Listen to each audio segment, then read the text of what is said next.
João 8, se coloque em pé em reverência à leitura da palavra de Deus. Vamos ler dos versículos 1 a 11. Diz assim: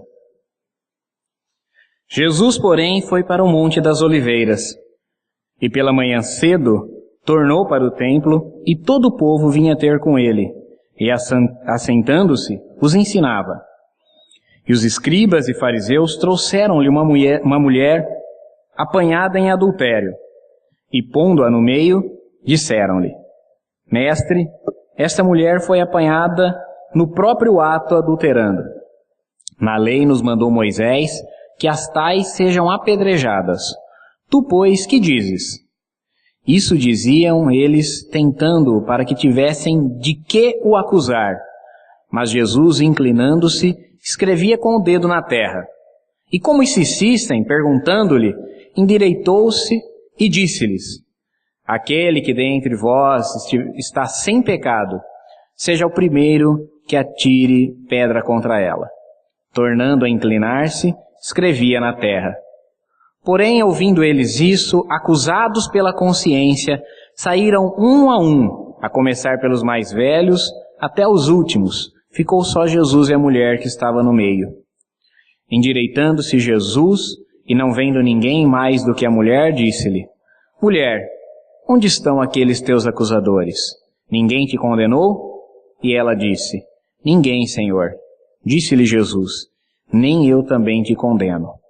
Vai-te e não peques mais. Oremos, irmãos.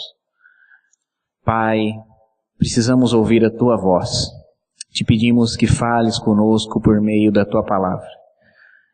Senhor, que nós possamos entender a Tua vontade e obtermos vitória sobre o pecado e sobre as tentações dessa vida.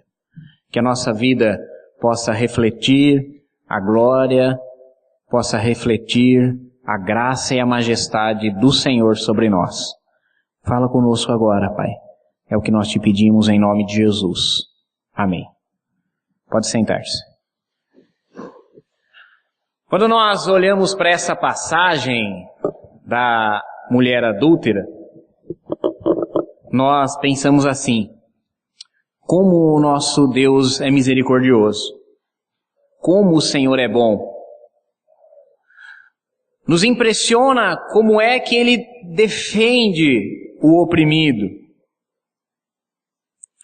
Mas nós gostamos muito de pensar no Senhor como misericordioso, como amoroso e bom. Não gostamos muito de pensar nele como justo, como reto. Nós gostamos, obviamente, de pensar na bondade e no amor de Deus, mas na sua justiça e na sua ira, nem tanto. Sabemos que Ele é santo, mas a Escritura diz que Ele é tão santo, tão puro de olhos, que não pode ver o pecado. Ele não suporta ver o mal. E nesse aspecto, nós nem sempre pensamos. Nós vemos nessa passagem o quanto os religiosos daquele tempo se opunham a Jesus e o que eles estavam dispostos a fazer para fazer o Senhor Jesus tropeçar em alguma coisa. Depois de Jesus ter se apresentado para eles como a fonte de águas da vida, ainda assim os judeus lhe resistiam. Jesus prossegue ensinando no templo, a multidão ainda o segue, e os judeus ainda se incomodam com essa popularidade de Jesus. A cena que nos é mostrada aqui nesse início de capítulo 8 é um extremo da oposição dos religiosos a Jesus. Muitas religiões se opõem de fato a Jesus, ao Jesus da Bíblia, ao Jesus verdadeiro. E elas estão dispostas a fazer o que for preciso para que Jesus seja envergonhado, para que Jesus seja humilhado. Essa passagem nos ensina importantes lições. A primeira delas é que o pecado traz consequências ruins. O pecado traz consequências ruins. Conforme Romanos 6:23, o salário do pecado é a morte. Ou seja, a justa recompensa pelo pecado é a morte. Mas não só isso. Na mesma carta aos Romanos, Paulo diz que todos pecaram. E porque todos pecaram, todos carecem da glória de Deus. E não somente isso, mas ainda com mais ênfase, a mesma carta aos Romanos diz que não há nenhum justo, nenhum sequer. Todos fizeram-se juntamente inúteis. Isso tem que nos fazer, antes de mais nada, percebermos que somos pecadores. E por pecadores que somos, nós estamos debaixo da justa ira de Deus. Um Deus tão santo e tão puro de olhos que não pode ver o pecado. E o pecado que nós cometemos tem suas consequências. Tem suas consequências temporais e tem a sua consequência eterna. A sua consequência eterna é a morte, é a separação eterna de Deus, é o inferno. Mas esse não é um assunto agradável, não é um assunto que massageia os nossos ouvidos, mas é um assunto tratado com muita seriedade na Escritura. Me entristece profundamente, por um lado, me assusta por outro, e me irrita ainda, quando nós vemos pregadores que fazem piada atrás de um microfone no púlpito, que pregam o Evangelho de uma maneira jocosa, tirando risadas da audiência. Porque o inferno e a vida eterna são assuntos sérios demais para que nós façamos dele piada. O Evangelho lida com a vida das pessoas e com o destino eterno dessas vidas. Aonde eu e você vamos estar na eternidade depende do quanto nós compreendemos e cremos nesse Evangelho. Por isso nós não podemos brincar com a alma das pessoas. Não podemos brincar com o destino eterno das vidas. Nem das nossas, nem das deles. O Evangelho é sério demais. O pecado é algo sério demais e traz consequências ruins. Muitos pecados realmente tinham como consequência a pena de morte. O adultério era um exemplo desse. Era passível de ser punido com morte alguém que cometesse adultério em Israel. Não em todos os casos, mas alguns casos a lei previa o apedrejamento dos adúlteros. Para nós entendermos, adultério aqui nesse contexto é não somente a traição de um cônjuge a outro. Nós imaginamos geralmente adultério, nós relacionamos a traição, óbvio. Porém, o que o sentido da Bíblia expressa é qualquer relação íntima, sexual, fora do padrão bíblico de casamento. A Bíblia diz assim: Deus criou o homem, colocou ele para lavrar, trabalhar a terra e disse: não é bom que o homem esteja sozinho. Vou fazer para ele uma ajudadora que lhe seja idônea, que esteja à sua altura. Por isso deixará o homem seu pai e sua mãe, se unirá à sua mulher e serão dois, uma só carne. Deus assim fez o homem, deu-lhe uma mulher e disse: frutifiquem, multipliquem, encham a terra, governem a terra. Esse é o padrão desejado por Deus de casamento. quando um homem e uma mulher formalmente casam-se. Quando existe legitimidade perante a sociedade. Há sociedades e sociedades. A sociedade que nós vivemos, ela exige que o casamento seja formalizado por um contrato. Nós vamos e casamos no cartório. Isso é casamento. Todo o resto não é. Então toda relação fora desse padrão, para nós brasileiros, casamento no papel, é adultério. Relação íntima entre namorados é adultério. Relação extraconjugal, quando a traição, é adultério.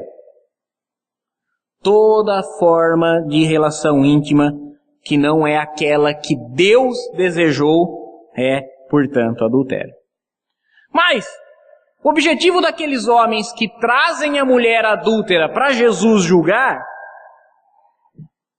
era julgar a ela? Não. E o texto nos diz isso claramente. Isso nos fala o segundo ponto que nós precisamos aprender. O acusador das nossas almas está pronto para nos expor. Você imagina o constrangimento pelo qual passou essa mulher? O texto diz que ela foi pega em flagrante adultério, em pleno ato.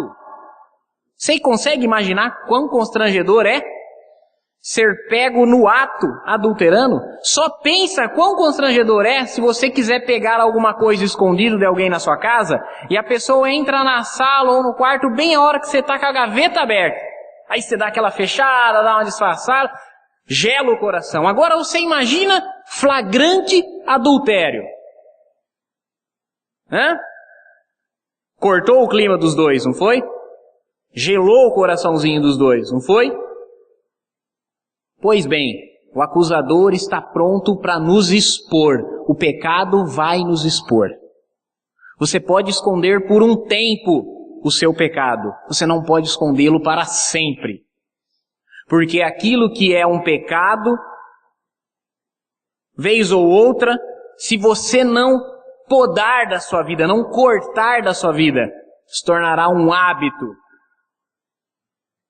E quando isso se tornar um hábito, isso vai ficar claro, patente aos olhos de todos. Aquela mulher, ao que tudo indica, parece ter sido vítima de algum tipo de armadilha aqui. Alguma armação para pegar ela. Por quê? Afinal de contas, ela estava sendo acusada de um pecado que não se pode cometer sozinho. Ninguém comete adultério sozinho. Comete? Cadê o camarada que estava com ela? Cadê o homem que foi pego com ela em flagrante adultério? Porque a lei ordena que ambos sejam apedrejados.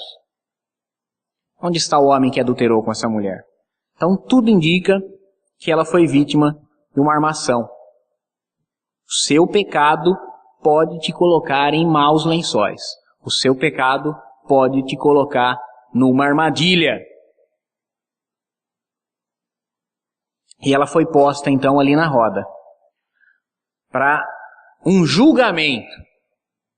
E quem é que estava sendo julgado? Jesus é quem estava sendo julgado. É o que nos conta o versículo 6. Diziam eles tentando para que tivessem do que o acusar. Aqueles homens trouxeram a mulher e disseram o seguinte: Senhor, essa mulher foi pega em flagrante adultério e na lei manda Moisés que as tais sejam apedrejadas. E você diz o quê? Se Jesus dissessem apedrejem-na, eles iriam levar Jesus até Roma, porque os judeus estavam naquele tempo sob o domínio romano. E Roma não permitia que nenhum dos seus povos conquistados aplicassem a pena de morte, a pena capital, por qualquer crime que fosse. Se Jesus dissesse não a apedrejem, eles diriam que Jesus é um falso profeta, porque a lei diz que as tais devem ser apedrejadas. Agora colocaram Jesus contra a parede, hein? Apertaram o nosso Senhor. Outra coisa que nós aprendemos aqui, irmãos, há maus religiosos. Não deveria, mas como em tudo na vida, há bons professores, maus professores, bons médicos, maus médicos, bons policiais, maus policiais. Há bons políticos, por incrível que pareça, e há maus políticos. E há bons religiosos e maus religiosos. Infelizmente, a maioria das vezes, uma minoria de pessoas que envergonha a massa. Uma minoria de falsos pastores, falsos líderes, falsos profetas, que envergonham a grande e ampla maioria de todos os crentes que querem realmente servir a Deus, com sinceridade nos seus corações. Crentes, irmãos, que são participantes ativos nas suas comunidades, nas suas igrejas, pastores que são piedosos, tementes a Deus, uma minoria de homens mal intencionados, fraudulentos, mas há maus religiosos.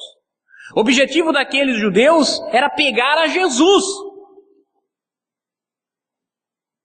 Era se promover em cima do sofrimento da mulher. Mesmo que isso custasse a vida daquela mulher. Afinal, que valor tinha a vida dela para eles? Que valor tinha a vida daquela mulher para aqueles judeus? E há religiões e há religiosos que querem se promover em cima do sofrimento alheio. São religiões de medo, baseada no medo, baseada na culpa, no sofrimento, na ganância. Quando você ler na frente de uma igreja, na frente de um centro, na frente de qualquer prédio religioso, pare de sofrer agora, não sofra mais. Nós temos a solução. Cai fora de qualquer coisa desse tipo. Quanto mais você sofrer, mais eles vão se alimentar. Quanto mais insônia você tiver, melhor vai ser para eles. Não existe isso. O Evangelho nos chama para sofrer por Cristo, sofrer com Cristo. Nós cantamos hoje, né? Quando nós cantamos a mensagem da cruz, nós cantamos: eu aqui com Jesus, a vergonha da cruz, quero sempre levar e sofrer. O Evangelho não é uma religião cômoda. Se alguém procura comodidade, fuja do Evangelho. O Evangelho não é uma religião cômoda. Mas esses homens fraudulentos, eles se alimentam do sofrimento, da ganância dessas pessoas. Mas apesar disso, apesar desse tipo de religiosos, nós temos um Deus que é justo. Aqueles homens que queriam tentar a Jesus, pegá-lo no engano, mesmo que custasse a vida de uma pessoa, não podiam pegar aquele que é justo. Jesus julgou o caso da mulher e julgou com justiça. Mas aí você me pergunta, se Jesus julgou a mulher com justiça, por que ele não a condenou? Por que que Jesus não condenou a mulher se ele julgou com justiça? Porque Jesus conhecia a intenção do coração daqueles homens. Por isso Jesus deu a sua sentença.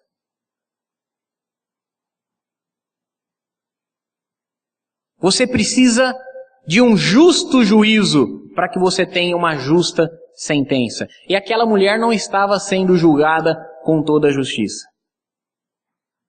Não estava sendo julgada com ela quem adulterou com ela. Os motivos eram maus. A motivação daqueles homens era injusta. Mas Jesus era justo. Versículo 7 diz que como eles insistissem, interrogando, Jesus vira para eles e diz assim: aquele que entre vocês estiver sem pecado, atire a primeira pedra. E aqui um parênteses importante. Às vezes a gente imagina que Jesus não condenou a mulher.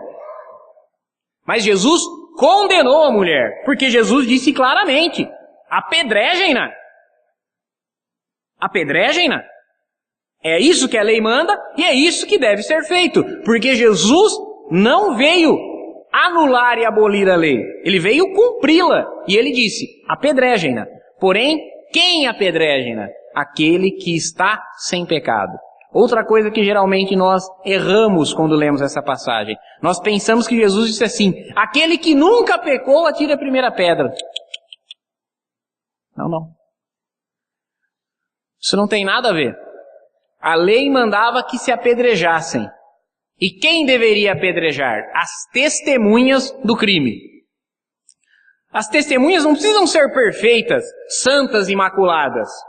Elas apenas precisam ter certeza contra o que elas estão testemunhando. A lei mandava que se apedrejasse, não só o caso de adultério, homicídio doloso, entre outros crimes, eram punidos com morte. E não era exigido que os executores da sentença fossem justos, de maneira nenhuma. Não há um justo sequer. E mesmo assim Deus exigia a pena de morte àqueles crimes a qual ela era prevista. Jesus disse, aquele que está sem pecado, e não aquele que nunca pecou. Isso não existe, não faz sentido Jesus ter dito isso. Aquele que nunca pecou, atire a primeira pedra. Aquele que está sem pecado, atire a primeira pedra. Ou seja, aquele que está agindo sem malícia, atire a primeira pedra. Aquele que está agindo sem dolo. Aquele que está trazendo essa mulher para ser julgada honestamente, com sinceridade, realmente querendo justiça em Israel. Seja o primeiro que atire pedra. E o texto diz que eles, acusados pela consciência, eles sabiam que eles estavam ali levando aquela mulher para ser morta com injustiça. Acusados pela sua própria consciência. Retiram-se um, a começar dos mais velhos.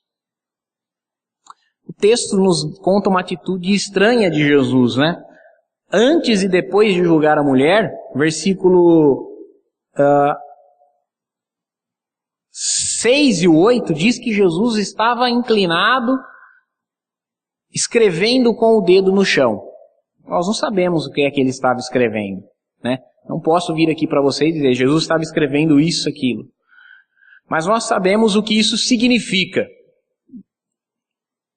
O Antigo Testamento diz que Deus deu a lei para Israel, gravada em 2 tábuas de pedra, que ele próprio escreveu com seus dedos no Monte Sinai. Quando Jesus inclina-se no chão e começa a escrever com o dedo na terra, é como se ele estivesse dizendo, fui eu quem dei a lei. Eu tenho o poder de dá-la e eu tenho o poder de julgar segundo a lei. Esse é o nosso Jesus, o justo juiz, aquele que advoga por nós, aquele que diante do nosso acusador intercede por nós junto ao Pai. É Ele quem escreveu a lei com seu próprio dedo lá no Monte Sinai. E é Ele quem estava agora escrevendo a justa sentença do caso daquela mulher. Isso nos ensina que nosso Deus é soberano. Ele é soberano nos céus. Jesus escrevia com o dedo na terra. Ele escreveu lá no Monte Sinai, não adulterarás. Mas ele também escreveu lá, não darás falso testemunho contra o teu próximo. A justiça do nosso Deus é perfeita, irmãos. A justiça humana é falha. A justiça humana é limitada. Como nós estudamos hoje pela manhã, os próprios instrumentos criados pelo homem para se fazer justiça são falíveis, são corruptíveis. Mas o Deus que está no céu, no seu trono, e que zela por nós, Ele é infalível, Ele é justíssimo. Nós temos um Deus misericordioso. O nosso Deus é paciente, irmãos. É tão paciente como um pai é paciente. O que um filho precisa fazer para um pai colocar ele para fora, na rua, longe da sua presença? precisa fazer muito. Um pai é paciente.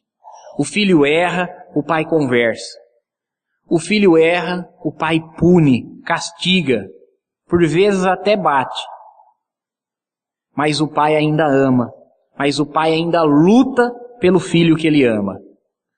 É preciso abusar muito da paciência de um pai, que dirá de uma mãe, para que ela coloque na rua, para que ela ponha para fora de casa.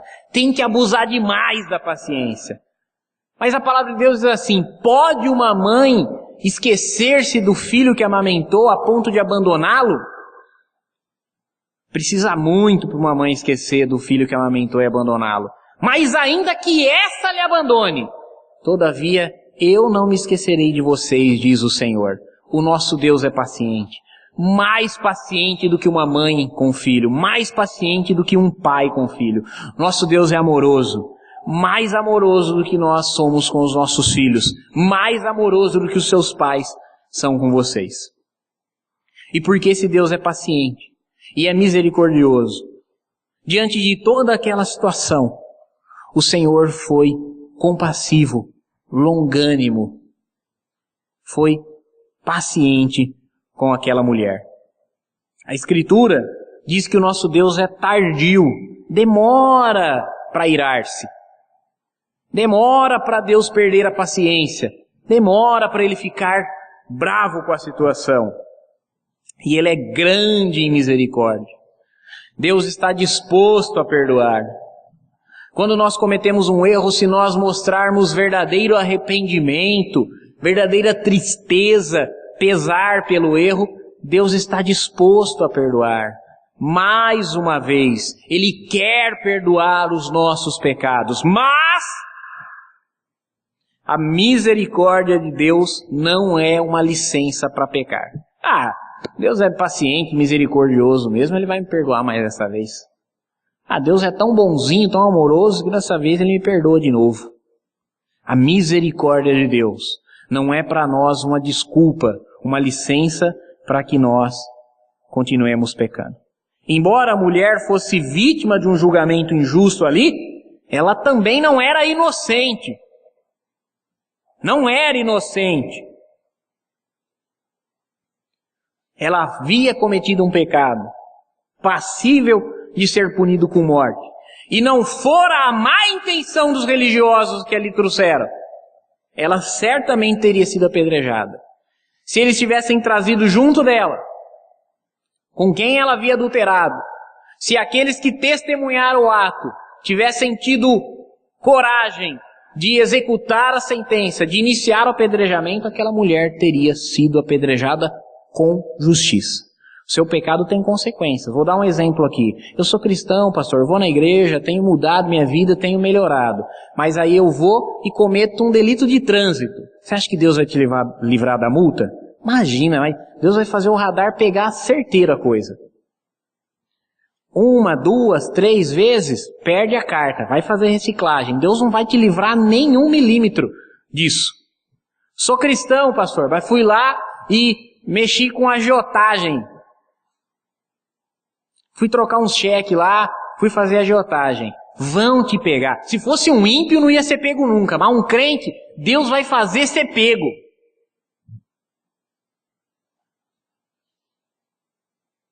Todos os seus pecados têm consequência. Pastor, eu caí na tentação e traí meu esposo, traí minha esposa.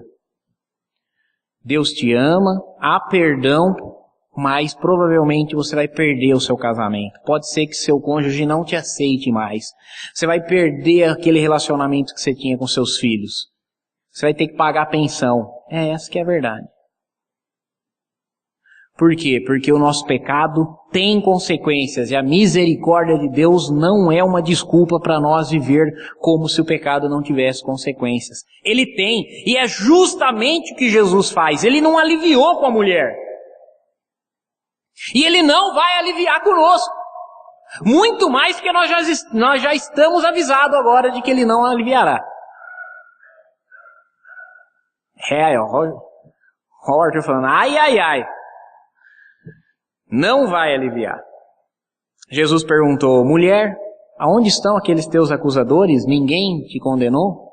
E ela disse, não, Senhor. E ele disse, nem eu também te condeno. Agora, vai e não peques mais.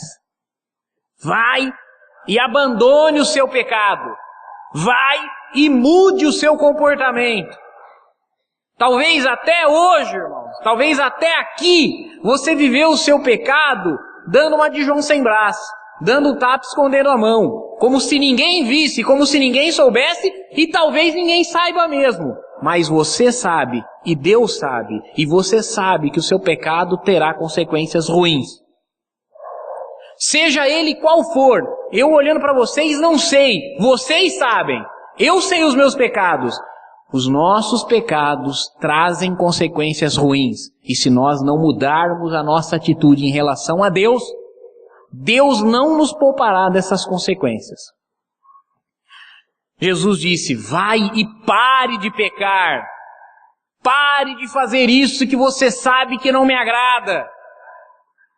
Pare de ser desobediente à palavra de Deus.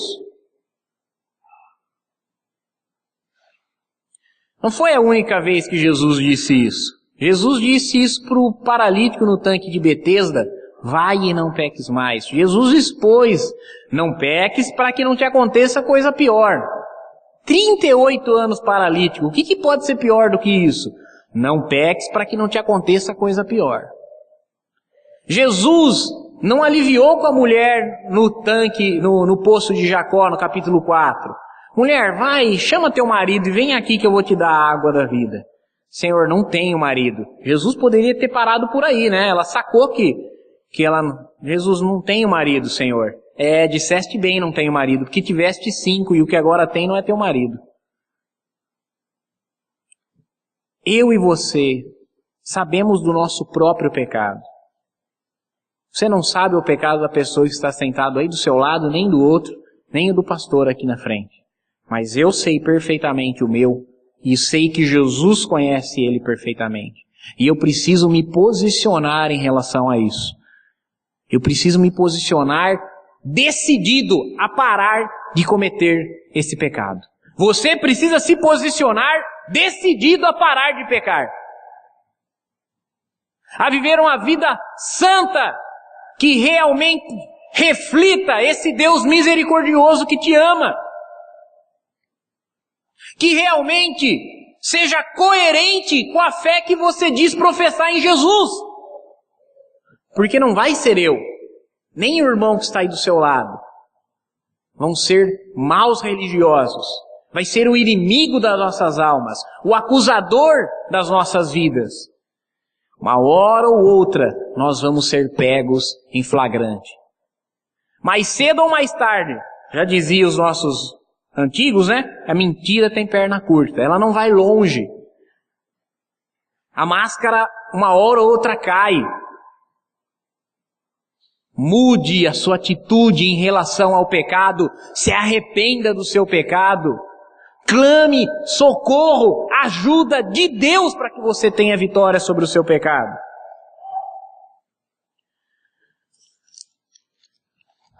Hoje nós precisamos ser gratos, porque nós contamos com Jesus como advogado. Porém, há de vir o dia em que ele se levantará da direita do trono de Deus, e ele virá a segunda vez. Nesse dia ele virá trazer juízo sobre a terra. Nesse dia, todos os mortos ressuscitarão, grandes e pequenos, pobres e ricos, poderosos e fracos. Todos comparecerão diante do tribunal de Cristo. Todos serão julgados segundo as obras que praticaram. Aqueles que ressuscitarão para a glória serão recompensados.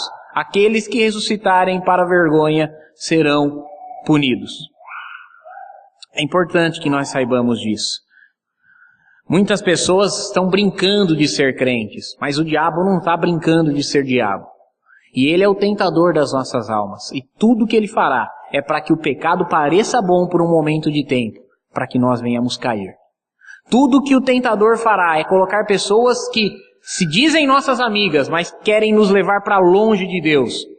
circunstâncias, atitudes, lugares que nos distanciam de Deus, não caia na tentação. Não brinque de ser crente. Pastor não está brincando de ser pastor aqui. O diabo não está brincando de ser diabo lá fora. Jesus não estava brincando de ser Deus na cruz. O Evangelho não é engraçado. O Evangelho não é uma brincadeira. O Evangelho é uma boa notícia. Há perdão, há misericórdia. O amor de Deus é maior do que os nossos erros passados. Mas para que haja uma boa notícia, precisa haver uma má notícia. E a má notícia é essa. Todos temos pecado. Todos carecemos da glória de Deus. Nenhum de nós somos justos. Todos carecemos desse Salvador. A boa notícia, há um Salvador. É Jesus. Ele nos ama. Ele nos perdoa. Ele levou na cruz a culpa do meu e do seu pecado. Se nós confiarmos inteiramente nele, ele nos perdoa todos os nossos pecados. Se nós confessarmos o nosso pecado, admitirmos a nossa injustiça, confessarmos com os lábios a nossa culpa, ele nos perdoa, ele nos purifica. Mas ele olha nos nossos olhos e diz: vai agora e pare de pecar. Ele nos diz: vai agora e muda a sua vida, muda as suas atitudes. Que essa palavra estimule o arrependimento nos nossos corações. Arrependimento é mudar a maneira de enxergar as coisas, mudar a maneira de pensar os valores. Arrependimento é conversão, é mudar o sentido, o curso das nossas vidas.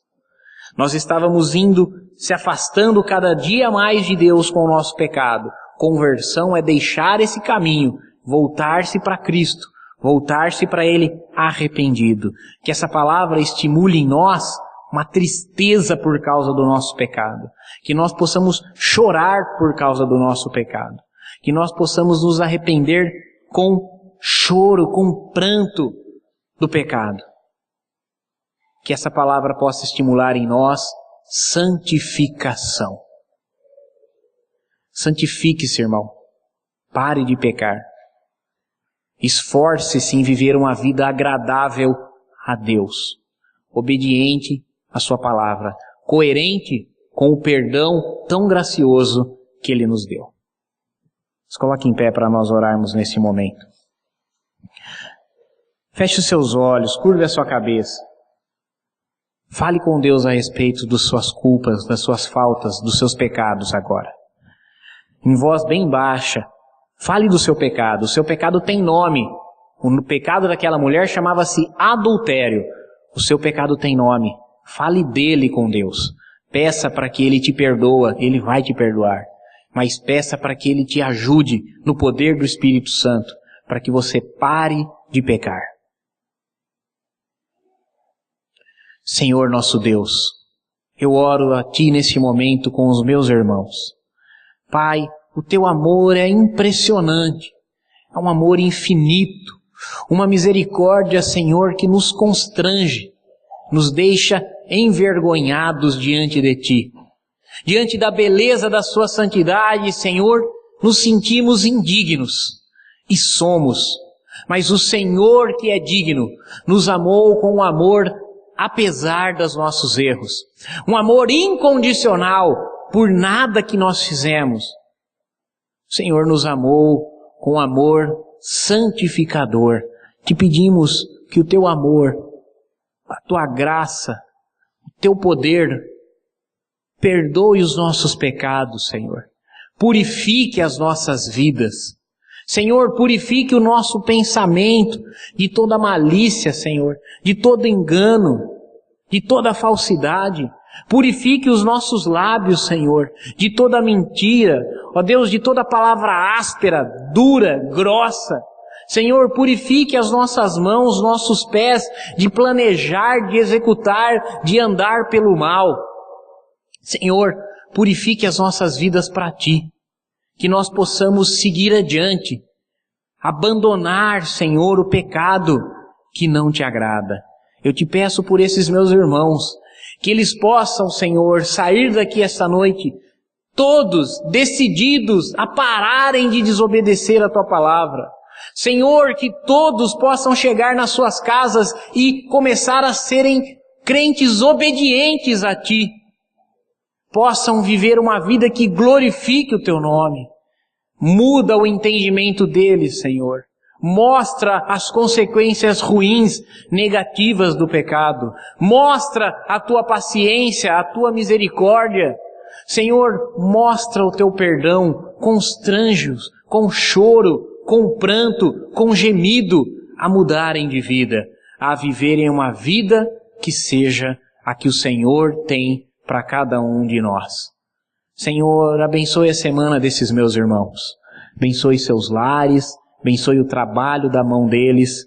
Pai, que eles possam ir embora agora aos seus lares seguros, que nós possamos estar sempre aqui reunidos na Tua presença, para buscar a Tua presença, para louvar o Teu santo nome, para engrandecê-lo nas alturas, para nos alimentarmos da Tua santa palavra. Sê conosco, Senhor. É a nossa oração, o nosso clamor que dirigimos a Ti, no nome do Teu Filho Jesus Cristo, nosso Senhor. Amém e amém.